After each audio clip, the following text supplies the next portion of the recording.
चला आज मी सर्विला पटवारी सर्वे किचनमध्ये तुमचं स्वागत करते। आज आहे मोठी कार्तिकी एकादशी, त्याच्यामुळे पंढरपूरला खूपच गर्दी असेल आणि मला विठ्ठल आवडतो। कारण काय माहितीये का, त्या मूर्तीला प्रत्येक माणूस जाऊन स्पर्श करतो, चरण स्पर्श करतो म्हणून आवडतो। भारतामध्ये असं मला तर वाटत नाही की कोणती मूर्तीला हात लावून दर्शन आहे। म्हणून मी व्हिडिओचा आणि ह्या माहितीचा काय संबंध आहे, कारण आज एकादशी आहे। पंढरीच्या विठोबाला उसळ आवडते आणि त्याचा भाविक प्रत्येक वारकरी हा 15 दिवसाची एकादशी करतो आणि मोठी एकादशी आजची कार्तिकी, म्हणून मी तुम्हाला वाफेवरची उसळ सांगते। तर आता उसळ साबुदाणा भिजवला मी अगोदरच भिजवून घेतलेला आहे। बटाटे एक वाटी शाबू असला तर 1.5 वाटी पाणी घ्यायचं। आधी तो साबुदाणा खळखळ 2-3 वेळेस धुवायचा आणि 1.5 वाटी पाणी टाकून साबुदाणा 2 तास भिजत टाकायचा। तुम्ही म्हणाला तर एवढं मोठं कशा, तर माझ्या घरात आज सगळ्यांना मोठी एकादशी म्हणून सगळ्यांनी एकादशी केलेली आहे। माझ्या डॉक्टर मुलांना सुद्धा एकादशी केलेली। तर आता मी तुम्हाला सांगते कसं साबुदाण्याची उसळ करायची। हे बटाटे, चांगलं तूप, साखर, मीठ, शेंगदाण्याचं कूट, हिरवी मिरच्या, शेंगदाणे, जिरे आणि थोडंसं लाल तिखट मी घेते थोडंसं। हे कढई गॅसवर ठेवली, मी याच्यात पाणी ठेवले। ते पाणी थोडंसं गरम झालं की मी त्याच्यात हे साबुदाणा वाफलायला ठेवणार आहे 10 मिनिटं।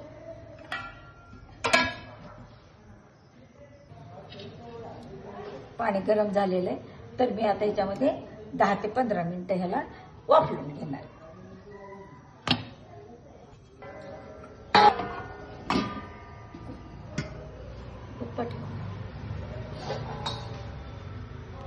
वाफलेपर्यंत आपण बटाटे चिरून घेऊ, बाकीची काही राहिलेली तयारी करून घेऊ। आता तुम्ही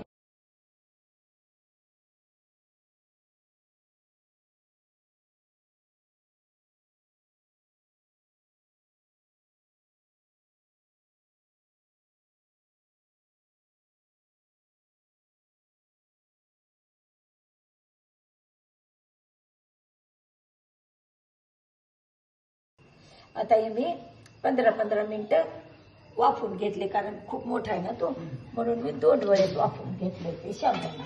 आता हे बघा, त्याचे हे किती छान झालंय बघा। हो का,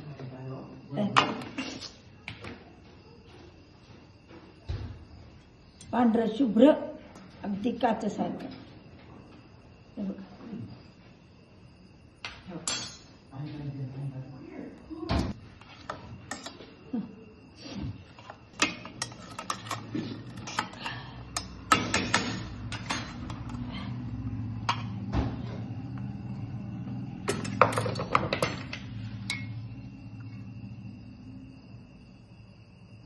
चिकट पण नाही झालेला।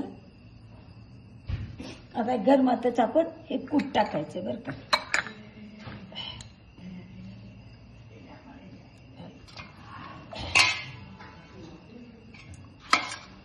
हे आपण आता सगळं एकत्र करून घेऊ।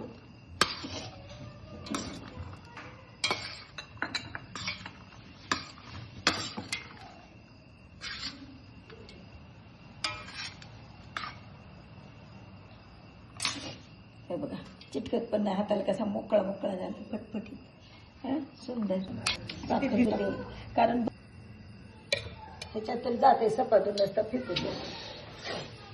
आता मी हे टाकलं तूप, कारण मुद्दा मी चांगल्या तुपातच खिचडी करते, ऍसिडिटी होत नाही, ते उग्र असतो थोडंसं साबुदाणा उगीचपणा जाण्यासाठी आपण साखर टाकलेली। आता आपण त्याच्यामध्ये जिरे टाकू,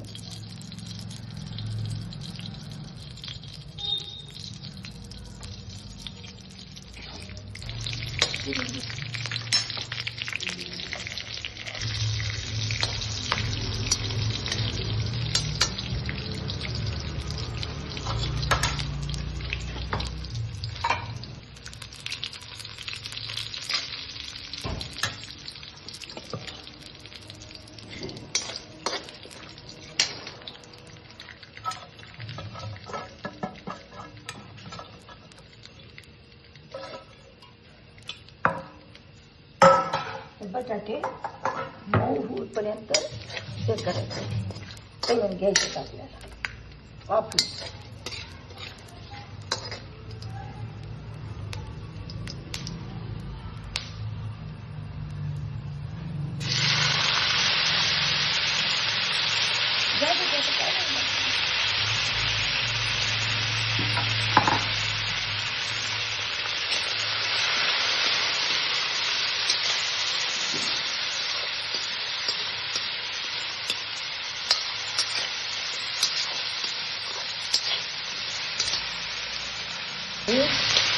शेंगदाणे बटाटे जिऱ्यामुळे इतकं छान वाचायला म्हणतात. बघा हे साबण कसा झाला हो का, हाताला लागतो का बघा चिकट. ह्याच्यासाठी आपण वाफरून घ्यायचं, म्हणून याला वाफेची खिचडी म्हणायचं शब्दाने. उसळ खिचडी काय पण म्हणा, तुम्हाला जे आवडेल ते, किंवा तुम्ही एखादं नाव सुचवा चालते.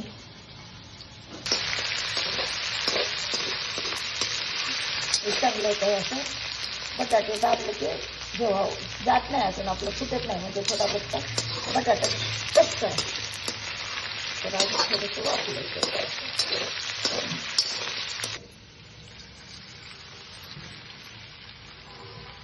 हे बटाटे टाकून आणि आता ह्याला हलवून घ्यायचं.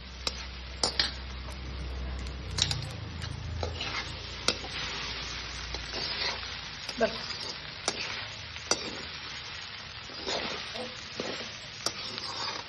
आहे कधी वासवर इली काय कधी सांगा.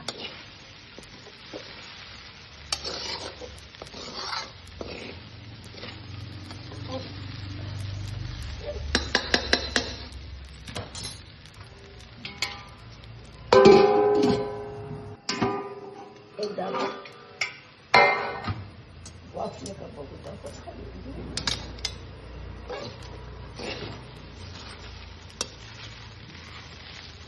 वापरायची राहिली थोडीशी, जास्त गरज नाही वापरायची, कारण याला आपण आधीच वापरून घेतलं, त्याच्यामुळे जास्त नाही, पण थोडंसं.